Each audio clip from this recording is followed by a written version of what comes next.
Was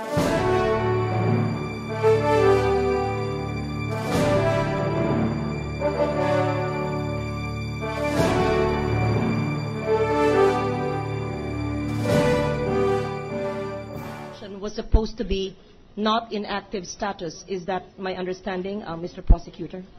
Is my understanding correct? Yes. Is that the point you are trying to make? Yes, Your Honor, but before that, let me just explain, Your Honors, that in the Sal N of Renato C. Corona, which was hesitantly brought before this honorable court and submitted to this honorable court upon the issue pursuant to a subpoena issued by this honorable court. On as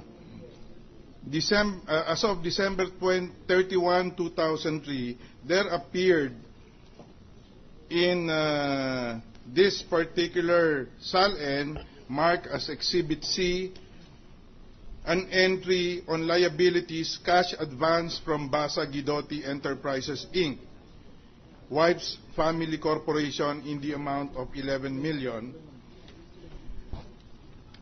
And likewise, in Exhibit D. Thank you for that. Excuse me. That was 2003 when the Chief Justice supposedly borrowed 11 million from Basa Enterprises. That is correct, yes. Your Honor. Just hold there. May we ask from the SEC, during this time, was Basa Enterprises in operation, or was it already dissolved? Using your word of dissolution of the corporation. We cannot say whether it's still in operation because they are not submitting reports. They have not been submitting reports, and therefore you were not familiar whether in 2003, when the cash advance of 11 million was made, was whether the operation was ongoing of the of Basa Enterprises. Yes, Your Honor. Yes, Mr. Prosecutor. Yeah, thank you. 2003, 11 million. After which he declared that there was a decreasing cash advance until it was paid fully in 2010. Is that what you're trying to say? That is correct, Your Honor. And so between 2003 and 2010 in the Sal N, was Basa Enterprises operational? Or you have not received any report again from Basa Enterprises, Mr. SEC? We did not receive any report. If there is no report, what does that mean? Oh, that's my time. Answer, please. Both the prosecutor and our witness. Since the corporation's franchise is already being revoked, and we consider that corporation is dissolved, we no longer ask for the submission of report. My time is up. I just have one question, Mr. Presiding Officer. Only if you allow. I just want to see the point of the prosecutor, whether the payment of the cash advance by the Chief Justice to Basa Enterprise has any relevance to the non-disclosure in the Sal N during that time.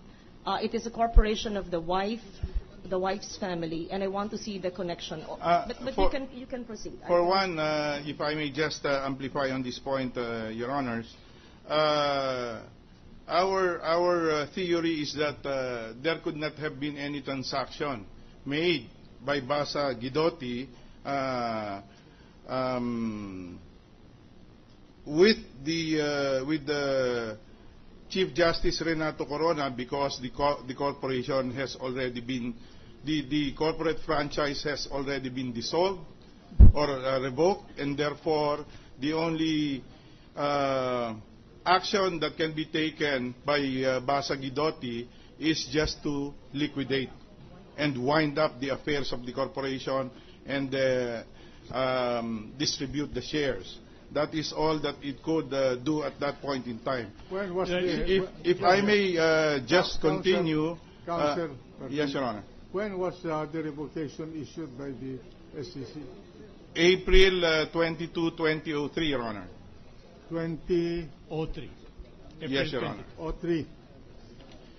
In addition, Your Honor, please. I'm not through, Your Honor. If I may just continue. Let the prosecution.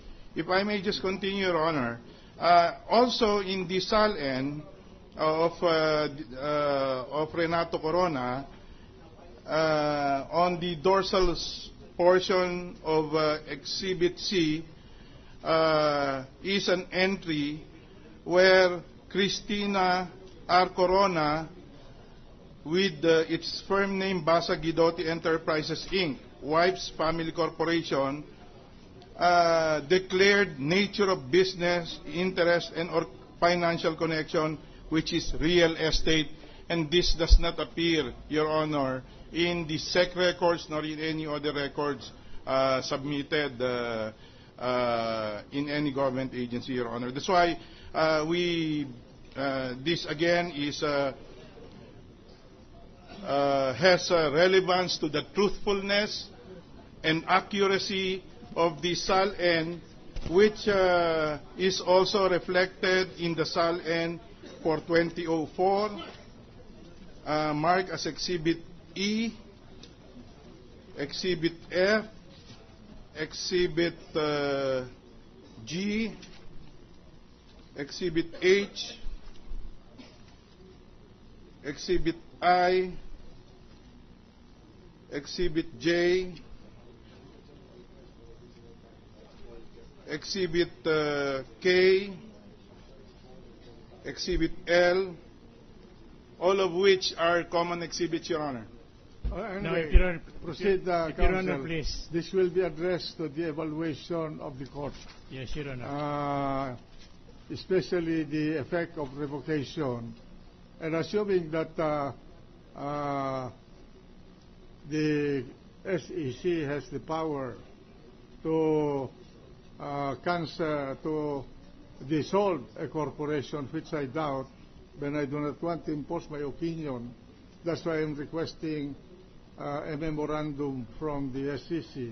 I'm not imposing my opinion on this, although I entertain a grave doubt whether it has the authority to dissolve a corporation, because my knowledge of corporation law suggests to me that only the stockholders can dissolve the corporation by shortening its duration under its articles of incorporation, and or by co-warrant to proceeding by the state if it violates any law. What will be the status of a corporation in dissolution? And after the dissolution, what will be the status of a of the assets of the corporation? My recollection is that in that event it becomes a matter of co-ownership by the stockholders. So anyway, proceed. If Your Honor, please, may the defense be heard in connection with this? Since what was presented on record or put into record is a mere manifestation, and it has no probative or evidentiary value, may we be heard in connection with this issue, Your Honor? Correct. All right, thank you, Your Proceed. Honor. May I, in SEC opinion dated May 4, 1995, it is stated the SEC has opined that even under Section 22 of the Corporation Code, there can be no automatic dissolution of a corporation after its incorporation has been approved by the SEC. It shall continue to exist as a juridical entity, notwithstanding its non-operational status, until its certificate of registration is formally revoked by the SEC after due notice and hearing. We had been fed, this Honorable Court had been fed with erroneous presumption, Your Honor, that the moment there is a certificate of revocation, the corporation cannot do any business anymore. That is not true, even in actuality. Supposing that the date of revocation ends up today, and there is a pending case where the corporation is involved, maybe non-payment of wages or recovery of properties, and it's still pending. Will that mean to say that the corporation may no longer participate? Anyway, that is a question of law that must be resolved. I'm just reading from the Go opinion, ahead. Your Honor.